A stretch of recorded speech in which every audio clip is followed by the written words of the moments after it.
Well, welcome in everyone to the very first AL Recruiting Podcast. My name is David Green. My co-host today is Taylor Morton, and I'm going to let Taylor explain a little bit about himself in just a minute, but I just want to tell you a little bit about who we are. I am the founder of AL Recruiting. I founded this 11 years ago in 2010, and the idea behind it was that all the five-star guys get a lot of coverage, but nobody else gets hardly any coverage. And I thought, hey, why don't we try to highlight a lot of different kids, and whether they're going NAIA, whether they're going SEC or anywhere in between, we think every scholarship is important. Everybody that wants to play at the next level is important and needs coverage. But you know, I love recruiting. I've been following it for 11 years, but I'm a minister. And the guys that are going to be on here hosting and co-hosting, they're just guys that love Jesus, that love the Lord, but also love football, love recruiting, but love helping kids too. And I think that's one of the things that we've always been about, is trying to help kids achieve their dreams and what they want to do. And so I won't give an intro every week, but I think it's important for you to know who we are. But that's who I am. But I will let my co-host introduce himself. I've known Taylor for almost as long as I've had this account and been running AL Recruiting. But Taylor's a good friend of mine. He may not be on here every week, but he's going to be co-hosting with me some. But thanks for being with us today, Taylor. Yeah, David, thanks for having me. And like David said, I won't be here every week, but hopefully I can be here as much as I can. I think this is a great platform, especially for guys kind of like myself, who was not a five-star coming out of high school. And you started this in 2010. That was my senior year of high school. And actually, I'm going to my 10-year reunion and graduated in 2011, heading there very soon. So it's really cool that this platform exists for guys like me who we're not five stars, but we're 3 stars and 2 stars. And we're not getting all the big Division I offers, but had smaller offers. And so this gives, I believe, gives athletes a great opportunity to let people know who they are, and let these other teams know who they are, because like you said, all the big time recruiting websites have the 5 stars and everyone wants to look at them. But I'm a student pastor, very similar to Dave. We've been in ministry for a long time, and heck, I've been about in ministry as long as I've known David, and very thankful for him and our friendship. And we've been been across the pond together and been all over the country together, and just really cool how God has formed that friendship. But just kind of a little bit of football background. I played in high school and played under the greatest coach of all time, Coach Nick Saban. And so I'm sure we'll have some opportunities to talk about him and talk about some stuff we've learned there. But if you're going to talk about football in the state of Alabama, his name will eventually come up. And so, right. But yeah. So David, thanks for having me. Excited to co-host this podcast with you. Yeah, man. And Taylor, you have a lot going on too. And just want to give you just a second to just plug that, that you have your own podcast. And then you're doing something with your wife. I just want to give you a minute to use this platform to anybody listening to something that's extremely important, more important than football will ever be. Absolutely. And this is something that my wife and I really believe in. We started this ministry back in March when we lost our son, Beckett Williams Morton. It was supposed to be a normal delivery. And man, we got to the hospital and had some terrible news.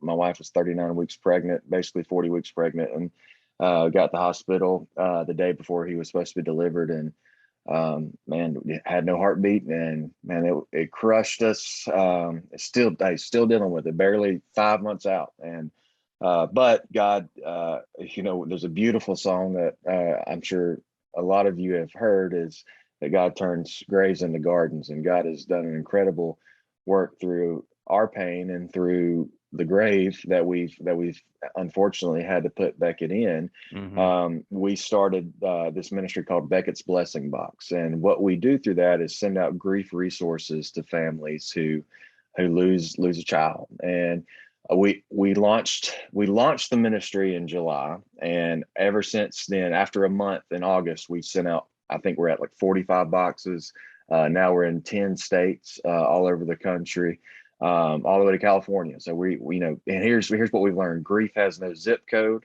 grief has no racial discrimination, it has no socioeconomic discrimination, and so we hate that we have to do this, but we're honored that we can honor his legacy.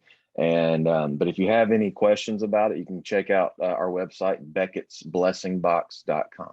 Man, and I just want to encourage everybody to support that. Like I said, there are things that are more important than football, and we believe that the Lord is more important than football. We believe ministries like what Taylor's doing is more important than football. But I know the reason everyone's here listening is football. And so I just thank you for tuning in today. We're going to be talking about in our next segment, the year of the quarterback. And I don't believe in all the years I've been covering recruiting, I've ever seen this many high profile quarterbacks in the state of Alabama getting ready to play at the next level. So stay tuned for our next segment, Year of the Quarterback.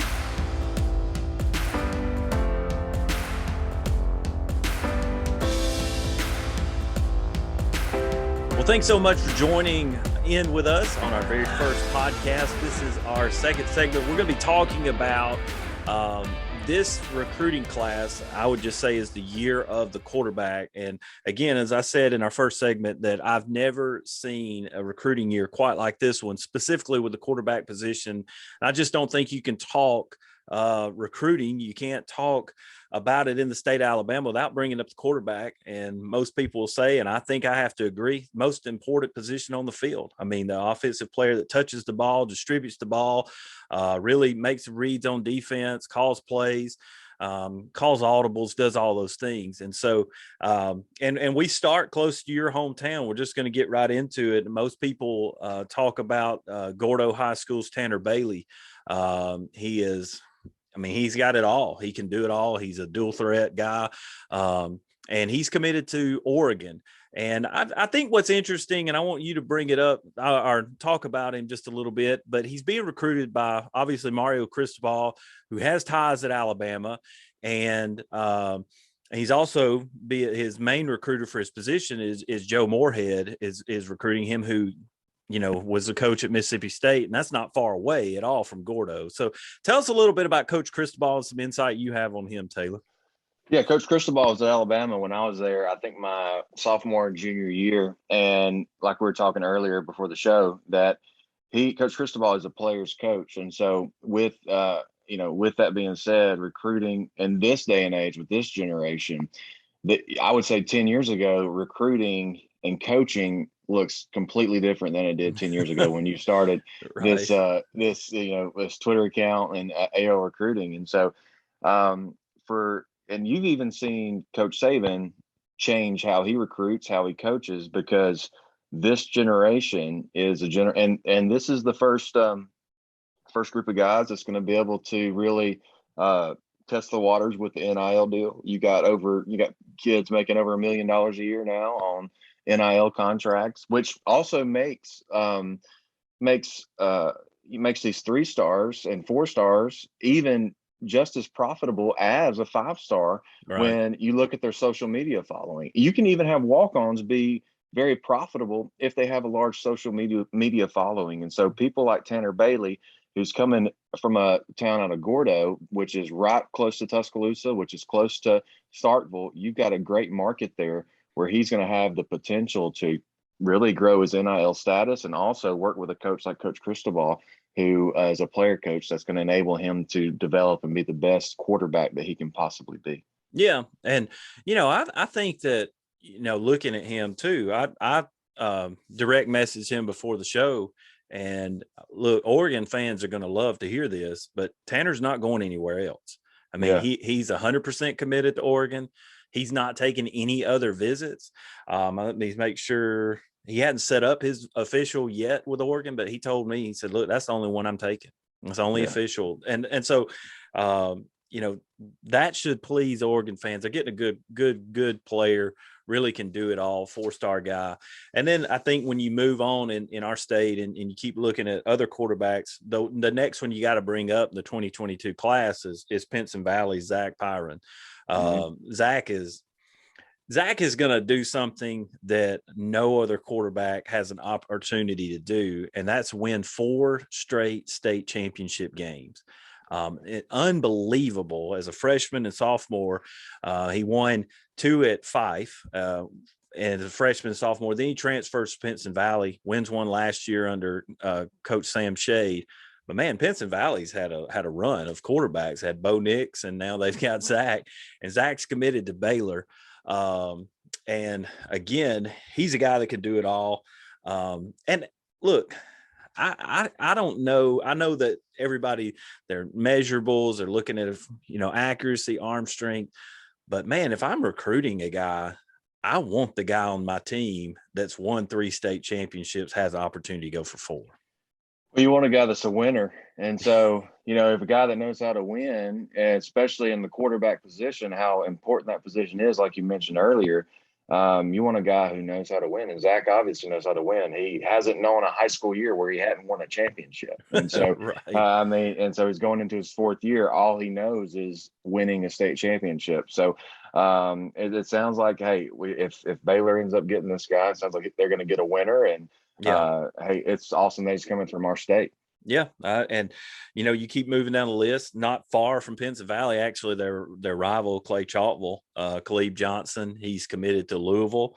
In last week's game, he played against Hughtown. He accounted for 4 touchdowns himself. Another dual threat guy. He said, he let us know that he's going to be attending the Ole Miss Louisville game this week. Going there in Atlanta on Monday, actually, is when that game is. But he's another guy. Any of these guys you can pull up, these first 4 guys, especially we're talking about, that are already committed, they can do it all. They can do everything. Right.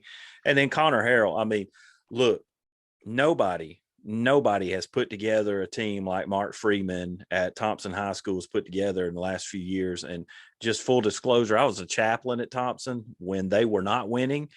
So you probably don't want me as your chaplain, because my record as a chaplain is terrible. But Mark took over and has done an outstanding job at Thompson. And Connor is committed to North Carolina. Mac Brown's doing a great job recruiting the state of Alabama. He's recruiting here hard.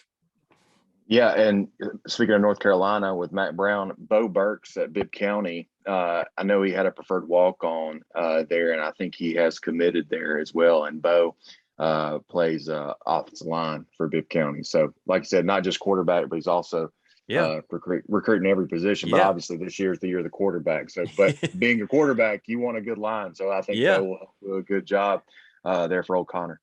Yeah. And I think the one thing you look at somebody like Connor, who's coming from a program like Thompson, he's going to be college ready, because they're running that thing like a college machine, getting them ready. And I, that's another guy that I want on my team looking at recruiting wise. And so, we've gone through the top 4 quarterbacks in our state. All of them are committed out of state. Now we're going to start looking at some guys that aren't committed. I wrote an article for Prep Red Zone Alabama and posted it yesterday. And it's hard to say this guy's a sleeper because he plays for Hoover High School. Hoover has year in, year out been one of the premier programs in state of Alabama. So it's hard to say a guy's a sleeper that plays for Hoover. But How many of you listen to this podcast or watching this knew Bennett Meredith's name before the last 2 weeks? Not many guys did. I'll be honest, I knew of him, but I didn't know what he was or the kind of game that he had. And then, he pops up, he plays in the Corky Kell Classic in Atlanta against North Gwinnett, leads his team 38-14 win. And then he plays against Alpharetta. He's basically trying to win a state championship in Georgia and Alabama, but he plays Alpharetta at home last week, and he only plays 2.5 quarters. And, both games, he's got 4 touchdowns. They had put that game away so early, they already took him out. And these are supposed to be premier programs from Georgia. Right. Hoover's not scheduling Bishop Sycamore, No. I They'll mean, actually vet them out, even if ESPN won't. right, exactly. And so Hoover's playing got teams that are legit. And here's Bennett Meredith. I mean, past 2 weeks, everybody's like, who is this guy? And go watch his film. And I mean, I know he's got 5 offers right now. That guy's got an SEC arm. A name a team that he couldn't help, at least start out with depth.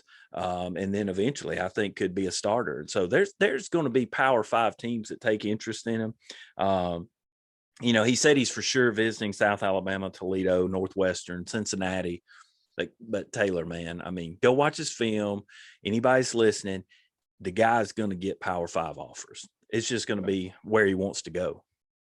He's kind of, you look at Thompson and Hoover, you look at programs that prepare guys to be college ready.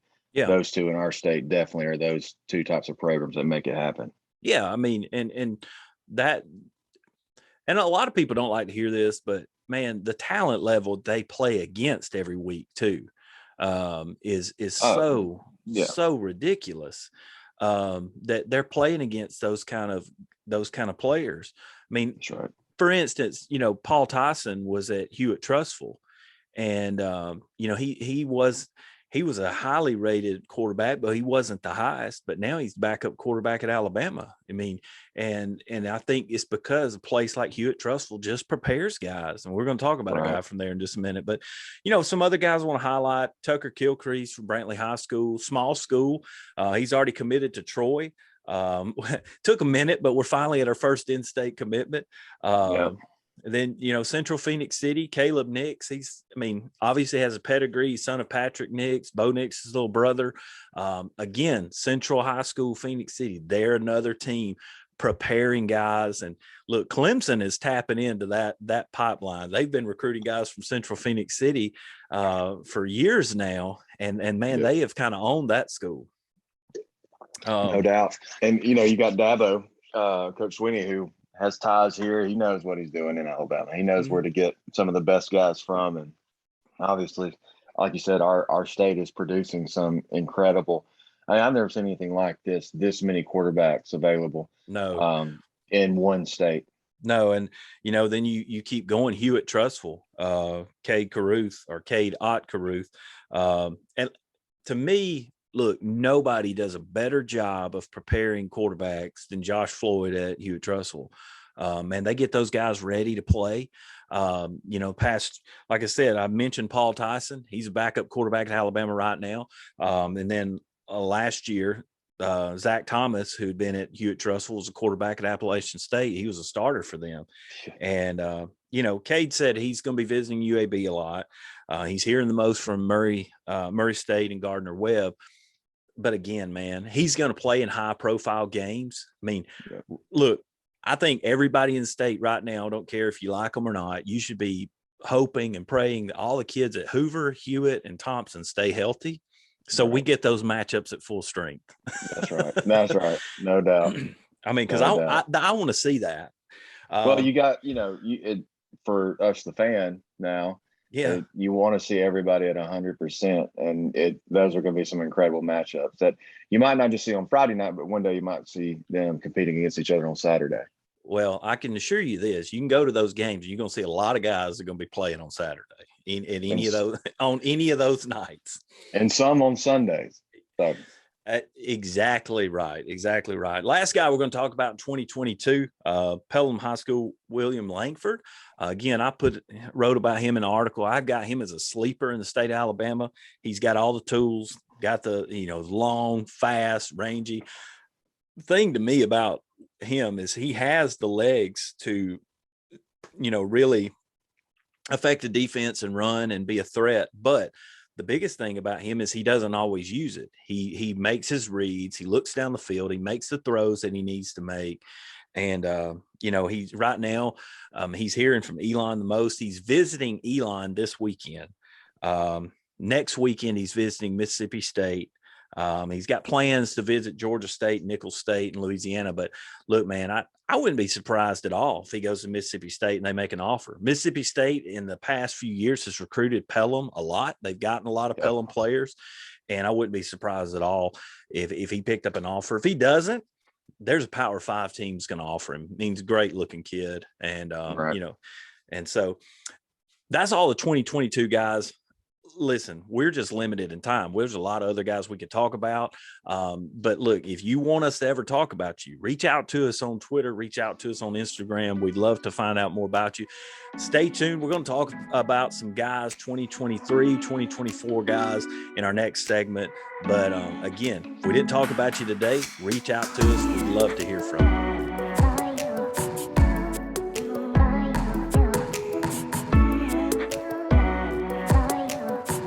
All right, welcome back, everyone. As we've been talking about quarterbacks, our last segment we talked about 2022 guys. We're going to be looking at some 2023 guys, kind of looking ahead, 2024, some guys in our state. But, man, this one's close to home for you, obviously. Hillcrest High School, they've got a quarterback, Ethan Crawford. Tell us about him, Taylor, and tell us about your connection with Hillcrest.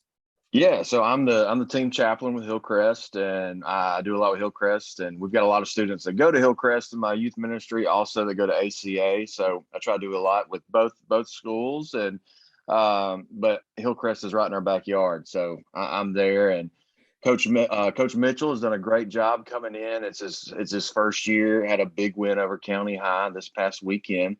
But you talk about Ethan Crawford for a moment, the quarterback at Hillcrest, and not just Ethan, but the entire team. I've enjoyed watching play and watch practice. But as we're talking about the year of the quarterbacks, Ethan is an incredible athlete. And so Ethan, not only can he throw the ball, he can run very well as well. And so Ethan, he looks like, the quarterbacks that we've been used to seeing in the SEC lately, the Tuas, and we're excited to see Brian coming up at Alabama to see how he can run and throw and pass. And so, but Ethan Crawford looks to be one of those guys that does not just have the throwing power of the quarterback, but also the new quarterback that ever since you look at Johnny Manziel, back even when I was in college playing, that kind of style guy coming in, doing it all on the field. And so you can line him up under center, or you can spread him out, and you can put him in any kind of offense, and he can go out and do the job. And so they play Brookwood this Friday night, which we'll see how that goes with them this Friday. But yeah, Ethan has been an incredible quarterback. I know he's got several offers, Tennessee most notably, and I think he's looking at several of them, and so but he's a junior, so we're excited to kind of see how he develops as a quarterback in the next coming months and year. Yeah, and I'm excited to be able to get down and watch him, at least at a practice sometime. Probably by the end of September. I've got some events scheduled with Taylor outside of podcasting, and so I'll probably be down there to watch them then. But another guy that'll probably end up, just from the fanfare that he's already gotten in the news, is the number one quarterback in 2023 out of Alabama is Christopher Vezina. He's a Briarwood Christian's quarterback. And look, man, you play in the Birmingham metro area, you do good things, you're going to get the news, you're going to be notable. And look, Christopher has picked it up. And man, he has played well as a sophomore, already playing well as a junior. He already holds multiple SEC offers. And it's just easy to see. I mean, this guy's on a level, to me, when you watch him and watch his film, he's right up there with Tanner Bailey. He's right up there with Zach Pyron. And he's going to get, I think, the same kind of fanfare, the same kind of interest from college coaches. And, he can do it all. I mean, and, the reality is most of these guys, if not all of them at this point, they're not just pro style guys. I mean, these are dual threat guys. You got to be able to run. And we see it all the way from high school now to the NFL. That's right. But still, the greatest quarterback of all time is a pro-style quarterback, right? I mean, Tom Brady. Yep. I Yep. mean, That's right. his most effective runs a QB sneak on the 1 yard line. But Mm-hmm. the thing that still matters, you still got to be able to throw the football. They want you to run and throw, but you still got to be able to throw. That's right. Man, here's a guy I'm just going to put my stamp on, and Earl Woods III. He's the quarterback at Hueytown, and he is a just phenomenal super athlete. He may not have the height, but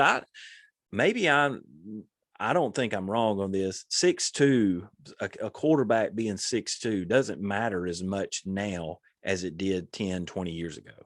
Right. That's right. I That's mean, right. You can go all the way back to when I was playing. There's a guy, and he's the quarterback coach at University of Texas. His name's AJ Milwee. He played at Boaz High School. He's one of the best quarterbacks I've ever played against. I don't know if AJ tells a story or not, but he didn't get recruited by Alabama because he wasn't 6'2". But that's changed. You've seen that even with Blake Sims when he was at Alabama. He was a 6-foot guy, maybe even 5'11". So and I was in the locker room with him, and I'm right at 6 foot, and I think he was maybe just a little bit shorter than me. So and so that goes to tell you, and he was a great quarterback for Alabama under Lane Kiffin, who was the offensive coordinator at the time. Right. Well, Earl Woods is a guy. He may not be 6'2". He may not get. He may still grow, but dude, he can play, man. I mean, and he reminds me. Actually, Blake Sims is a good kind of comp to him. I wrote about him in an article, but also another guy that we're familiar with, Piggy T. Tyrell Pigrome. He went to University of Maryland. He was part of that upset of Texas. Now he's transferred to Ole Miss, but Piggy T played at Clay Chalkville. But Earl is a guy that could take it to the house every time he runs the ball, every time. And so, those are guys that we want to highlight. And, there's a few 2023 guys. We got a long season. If you're a 2023 guy out there, if your son is, tell them to send us some film. All right. That's what'll get you noticed. And so, I think that's a big part of it. There's another kid, the Dearman, I think he's at ACA. I think he's playing quarterback, but kind of take snaps for them. But man, he's electric too. He's another guy that can do it all. But those are 2023 guys. Some 2024 guys we'll look at. To me, there's just two guys we're going to look at. These are obviously sophomores, but my goodness, Griffin Hansen at Mars Hill. We got to talk about this guy. I mean, I wrote about him in my article for Prep Red Zone Alabama, but as an 8th grader, he led his team to a state championship. They lost in that game, came state runner-up. And then as a 9th grader, he wins one. Listen, he's the only guy on this list that has the opportunity to do what Zach Pyron has done.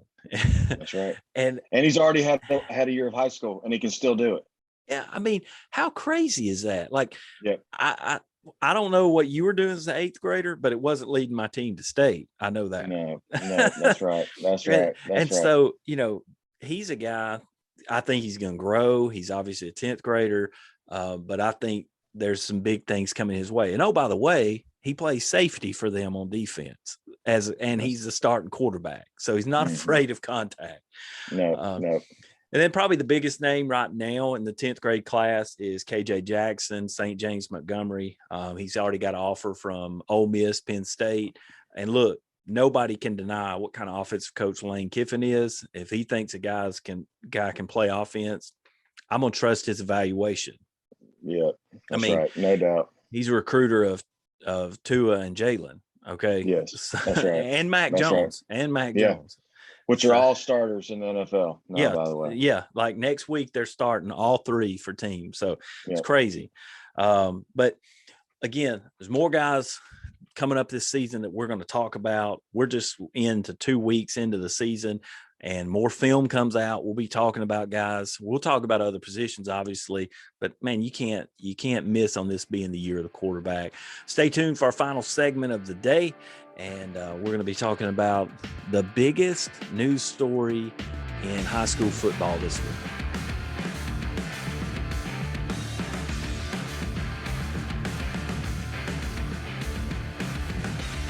All right, welcome back in. Thank you so much for tuning in to our first ever AL recruiting podcast.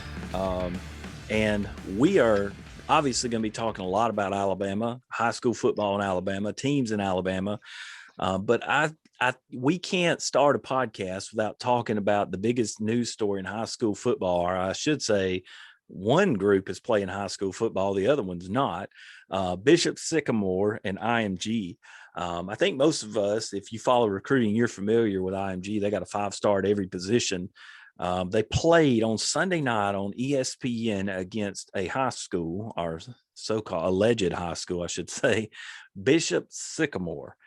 And come to find out within about 24 hours that Bishop Sycamore, the address that they gave is some random house in Ohio. They got players that are not even high schoolers playing. I mean, some things I don't know all the stuff I've seen, but they said the coach has arrest warrants out. Players are sleeping on the floor. I mean, this is crazy, man. Yeah. And, if you go to their website, it looks like a blog website. And so it's not even a legitimate website. So, big mishap for ESPN and even IMG, because they got to watch film on these guys. And so they should have known as well. Yeah. I mean, look, and people keep asking what the end goal is. Man, this is about money. It's about exposure. But I'm with you, man. Like, everybody's been harping on ESPN, but what is IMG doing? Like, what business do they have playing a team like this? What business do they have not vetting them out? I mean, I think, you look at our state and you say, hey, IMG, why are you playing a team like this when you could come to our state? They've played Hoover in the past, but you could play Thompson, you could play Hewitt-Trussville, and all of those teams have players that could, compete. I mean, I believe Thompson might beat IMG right now. Yeah, I mean, absolutely. I mean, that could be one of the reasons why you don't see him wanting to play him. Yeah, I mean, and look, I mean, I guess IMG, if somebody from IMG tunes in this, if you're scared, say you're scared, but if not, schedule them. Yeah, that's right. Yeah, that's put them on the schedule. I'm putting it out there because I'm calling it. Thompson would beat you right now. So I mean but that's, again, man, this is crazy. And I think part of this is the Bishop Sycamore thing is exposure. And maybe, just maybe, this NIL stuff, that's kind of the door that's been opened, is guys want exposure. They want social media accounts to grow. And that's kind of the negative side that you're probably seeing from some of this. But man, you can't nobody's let ESPN off the hook, but I don't think you should let IMG. I mean, go look at their jobs and careers. They got a staff. They got a person for everything there. Yeah. Well, and you also, obviously ESPN, a big blunder by them, but IMG's watching film a lot more than ESPN's watching film on these guys. So they knew going in. Yeah. And the other thing, man, is like, hey, I don't care what level you're playing. I don't want my kid playing a 22-year-old in football. There's a big difference between. That's right. I mean, that's why the NFL has a rule: you got to be 3 years out of high school. There's a big difference between an 18-year-old and a 21-year-old man. That's right. And they still got steamrolled, but but you never know. I mean, that's right. You don't know who these people are. Yeah, it puts them in it puts player safety in jeopardy. And I thought that's what we're supposed to be all about now, is player safety. Exactly. And so that's why I'm just calling them out on that. Do better. We finish up our show. Just want to say thank you so much for joining with us. Everybody that's listening or watching, thank you so much for tuning in. Subscribe to our YouTube channel. That helps tremendously. Follow us on Twitter. Follow us on Instagram. Download our podcast. We would love that. We appreciate that. Taylor, what game you going to this week? Well, so it's my 10-year reunion. I'm usually with Hillcrest every Friday night, being the team chaplain, and ACA some. We got some students over there, but I'll be at Bibb County because it's my 10-year reunion. Got to check that out. But I think Bibb County's got Dallas County, and Hillcrest has Brookwood. Okay. And so also looking kind of at Hillcrest versus Brookwood. Obviously, we got Ethan Crawford, but Luke Williams, the punter there, he's a two-sport athlete being looked at in baseball. We also have some other guys on the team that are being recruited. So we can talk about some of those guys later on throughout the podcast. But those are some guys to be looking at. Luke's a two-sport athlete. So Ethan, Luke, they're both seniors this year. So keep an eye out for them. Yeah, and I'll be watching the Battle of Madison City, James Clemens and Bob Jones, and just seeing if one of those teams can emerge as a contender in 7A and knock off the Birmingham teams this year. We'll see. But I'm excited. This is a pretty heated rivalry. It's played early in the season. And so Bob Jones, James Clemens, if you see me out there, say, hey, we're going to be watching that game and watching a lot of players on both sides of the field in that game. But again, thanks so much for joining with us. Safe travels as you watch your favorite high school team play this week. Thanks so much for listening, and God bless you.